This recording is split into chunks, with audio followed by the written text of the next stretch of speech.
Attention. एक बार फिर से आपका वेलकम है, स्वागत है। आइए ऑप्टिक्स के आज के इस लेक्चर में आप अब स्फेरिकल मिरर देखेंगे।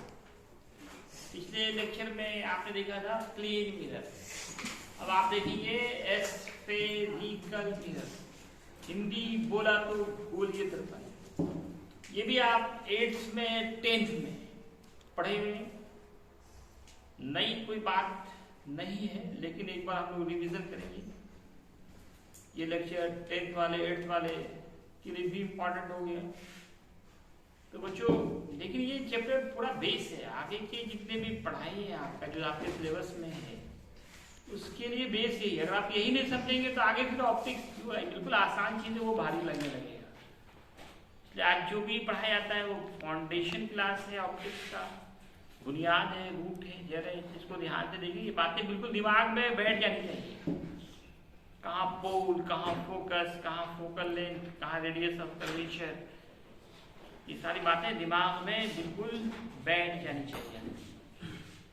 तो दोस्तों, जैसा कि नाम से ही डेफिनेशन पता चल रहा है, नाम क्या है? स्फेरिकल मिरर, गोलीय दर्पण।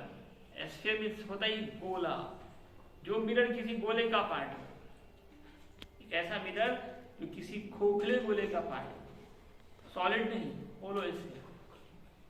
ए such type of mirror which is a part of any hollow sphere, एक ऐसा दर्पण जो किसी खोखले गोले का एक भाग होता है, उसी को हम लोग कहते हैं गोलीय दर्पण। A mirror which is a part of any hollow sphere is called spherical mirror. ये दो तरह के होते हैं, एक कॉनकेव मिरर, दूसरा कॉन्वेक्स मिरर। एक अवतल दर्पण, दूसरा उत्तल दर्पण। तो बच्चों ये देखिए, डेफिनेशन पढ़ देता हूं। इस such type of mirror which is a part of any hollow sphere. नाम का डेफिनेशन सिर्फ थोड़ा सा आपको दिमाग बनाना है। इस such type of mirror which is a part of any hollow sphere is called spherical mirror. क्योंकि इंग्लिश मीडियम में हर कोई समझ सकता है, हिंदी हमारी राष्ट्रभाषा है, उससे और ज्यादा समझ में आती है। हिंदी वाले भी देख सकते हैं, इंग्लिश वाले भी देख सकते हैं, सबके लिए आसानी है। पर ऐसा दर्पण जो किसी खोखले गोले का भाग, खोखले गोले का भाग, उसको हम लोग गोलीय दर्पण कहते हैं। ये दो तरह के होते हैं, अवतल, दूसरा उत्तल। इंग्लिश में बोलेंगे तो concave and convex. There are two types of spherical mirror. One is concave mirror and another is convex mirror. गोलीय दर्पण के दो प्रकार हैं, एक अवतल दर्पण, दूसरा उत्तल दर्पण। ये आपका कॉनकेव मिरर है, इसका दूसरा नाम याद रखना, ऑब्जेक्टिव है, इंपॉर्टेंट। कॉनकेव मिरर का दूसरा नाम क्या है? इस मिरर को कन्वर्जिंग मिरर कहते हैं। तो concave mirror is known as converging mirror, अभिसारी दर्पण। अवतल दर्पण को ही अभिसारी दर्पण कहते हैं। क्यों कहते हैं, सवाल है। तो कल आपने पढ़ा था कन्वर्जिंग रेज, पिछले लेक्चर में कन्वर्जिंग रे ऑफ लाइट कहा गया था। कन्वर्जिंग, कन्वर्ज करना, मिल जाना। मैंने क्लासरूम का एग्जांपल दिया था, अलग अलग जगह से आके यहाँ मिल गए, कन्वर्ज होता है, इसी को अभिसारी बोलते हैं। एक जगह आकर मिल जाना। आप देख सकते हो कि ये जो हमारा कॉनकेव मिरर है, कॉनकेव मिरर किसको कहते हैं? जिसका which outer surface is silver.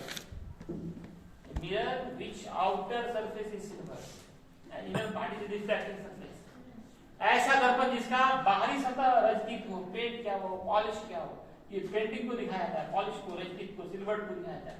और रिफ्लेक्टिंग सरफेस इनर पार्ट होता है, अंदर का पार्ट होता है। इसका मिड पॉइंट पोल होता है, मिड पॉइंट पोल होता है। किसी भी मिरर का मिड पॉइंट पोल हो, मिड मध्य बिंदु, बीच का बिंदु, क्योंकि बीच में रहना है पोल। और ये कहते हैं किसी होलो स्फीयर का पार्ट है, होलो। इसमें बताइए थोड़ा एक गोला बनेगा, उस होलो स्फीयर का जो सेंटर होगा that is called centre of curvature. वक्ता केंद्र बोलते हैं, सी से डिनोट करते हैं, centre of curvature. C is the centre of curvature. अब सी और पी से हम लोग एक लाइन मानते हैं, काल्पनिक रेखा की रेखा होती नहीं, हम इमेजिन करते हैं। एक imaginary line passes from pole and centre of curvature is known as principal axis. इसको मुख्य अक्ष कहते हैं। पोल से, पी से और सी से जाने वाली काल्पनिक रेखा को मुख्य अक्ष कहते हैं। इस आप क्या देख रहा है, बोतल देख रहा है, पानी बोतल देख रहा है, क्या कर रही है, क्या देखो, पी और सी से जाने वाला लाइन क्या होगा, प्रिंसिपल एक्सिस। पी और सी से जाने वाला लाइन मुख्य अक्ष होगा। भगवान बैठा पी और सी ऐसा कोई लाइन होता नहीं, हम लोग इमेजिन करते हैं, इमेजिन लाइन होता है। तो आप एक्सिस कैसे दिखाते हैं, बड़ा लाइन फिर डॉट फिर बड़ा लाइन फिर डॉट, एक बिंदा देते हैं।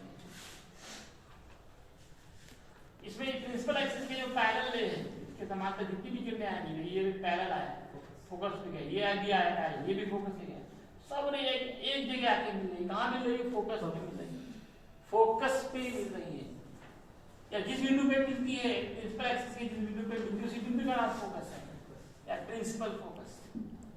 प्रिंसिपल एक्सिस के पैरेलल रिफ्लेक्शन के बाद जिस पॉइंट पे कटती है, मिलती है, इंटरसेक्ट करती है, प्रतिच्छेद करती है, उस पॉइंट का नाम फोकस या प्रिंसिपल फोकस, कैपिटल एफ से नोट करते हैं। और पी से एफ तक का जो ये फोकल लेंथ होता है, बहुत इंपॉर्टेंट होता है फोकल लेंथ, बार बार फोकल लेंथ आपको पढ़ना है। ये सब बातें अगर हम लोगों को लेंस में भी पढ़ना है, जो मिरर में है वही लेंस में भी है। पी से एफ तक की दूरी स्मॉल एफ होगा फोकल लेंथ, पी से सी तक की दूरी आर होगा रेडियस ऑफ कर्वेचर, वक्रता त्रिज्या, आर बराबर 2f के बराबर r/2। अब देखिए उत्तल दर्पण, अपसारी दर्पण भी बोलते हैं, इसमें जो है अपसारी क्यों बोलते हैं, डाइवर्जिंग क्यों बोलते हैं, जो भी रे प्रिंसिपल एक्सिस के पैरेलल आएगा वो दूर भाग जाएगा। देखिए इधर गया, इधर गया, इधर फैल रहा है, लास्ट खत्म होगा सब फैल जाएंगे, अलग अलग डायरेक्शन में जाएंगे, इनकी बीच में लगातार बढ़ रही है, इसको डाइवर्जिंग मिरर नाम है। इसमें देख सकते हैं आप अंदर का पार्ट सिल्वर्ड या पेंट किया हुआ है, रिफ्लेक्टिंग सरफेस या उभरा हुआ पोर्शन है, रिफ्लेक्टिंग सरफेस पैरेलल आ रही है, टकरा रही है, वापस जा रही है, इधर के पीछे बढ़ाने पे लगेगा कि हाँ एक जगह कट कर रहा है, उस पॉइंट का नाम फोकस होगा या प्रिंसिपल फोकस। ये भी एक होलो स्पेस, इसका सेंटर इधर जाएगा, इधर से बनना है उसका सेंटर ऑफ कर्वेचर होगा। और पोल हमेशा मिड पॉइंट होता है, पोल और सी से जाने वाला लाइन, ये बीच में इमेजिनरी लाइन है, इसका नाम प्रिंसिपल एक्सिस है, मुक्त अक्ष बोलते हैं। हमेशा याद रखना है पी और सी से जाने वाले रेखा प्रिंसिपल एक्सिस होती है। पी से एक्स तक की दूरी, ये देखो ये कैपिटल है और यहाँ स्मॉल है, दोनों में अंतर रखना है, कैपिटल है बीच में बड़ा गलती करते हैं, ये फोकस दूरी को भी स्मॉल एफ कहते हैं, इसको स्मॉल एफ से डिनोट करते हैं, इसको भी किलो कैपिटल एफ मान लेते हैं। और सी से पी तक आर होता है हमेशा, सी से पी तक हर दूरी पोल से नापी जाती है, हर एक दूरी को पोल से नापते हैं, आर हो, एफ हो, ऑब्जेक्ट डिस्टेंस हो, इमेज डिस्टेंस हो, मिरर में सभी दूरी आप पोल से नापते हैं। कॉन्वेक्स मिरर क्या है, जिसका इनर पार्ट सब्वर्ड हो, बेंड क्या हो, रिफ्लेक्टिव आउटर सरफेस रिफ्लेक्टिव, इसके सामने कोई रे आएगी तो रिफ्लेक्ट करके दूर जाएगी, टकराएगी और रिफ्लेक्ट होकर दूर जाएगी, आई टकराई और वापस गई, सीधे आ रही है इधर जा रही है, इसको पीछे बढ़ा रहे हैं तो लगता है कि फोकस पे कटेगा, एक पॉइंट पे कटेगा, किसको प्रिंसिपल एक्सिस को कटता हुआ प्रतीत होता है, एक्चुअल में कटता नहीं है, एक्स टू कट, ये पॉइंट बीच में होते हैं पी और सी के, पी से एफ तक की दूरी स्मॉल एफ कहते हैं, पी से सी तक की दूरी को आर कहते हैं, आर बराबर होता है 2f के, आर इक्वल होता है किसके 2f के, आर इक्वल 2f, यहाँ लिखा हुआ है सब है दोनों ही में, आर इक्वल 2f के, या एफ निकलना हो आप ये फॉर्मूला यूज करना है। देखिए अब रूल्स फॉर रे डायग्राम इन स्फेरिकल मिरर, गोलीय दर्पण में रे डायग्राम खींचना पड़ता है। रे डायग्राम होता है क्या है कि हम लोग अलग अलग पोजीशन पे ऑब्जेक्ट को रखते हैं और कहाँ पे इमेज बनता है वो हम लोग प्राप्त करते हैं, इसका नाम था रे डायग्राम, हिंदी में कहते हैं किरणा। इसके लिए कोई दो रूल्स फॉलो करने पड़ते हैं, मैंने 4 रूल दिखाए हैं, इन 4 में कम से कम देखो इमेज बनने के लिए कम से कम 2 रे चाहिए, इसलिए इन 4 में से हम लोग किसी 2 रूल को फॉलो करते हुए रे डायग्राम खींचेंगे, जो आप 8th में और 10th में खींच चुके हैं। ये सब बातें आप खुद से करेंगे, यहाँ मैं रूल समझा दे रहा हूँ। रूल नंबर 1, पैरेलल रे, प्रिंसिपल एक्सिस के पैरेलल रे, आपको भी बताया गया पी और सी से जाने वाला लाइन प्रिंसिपल एक्सिस होता है, प्रिंसिपल एक्सिस, मुख्य अक्ष, प्रधान अक्ष।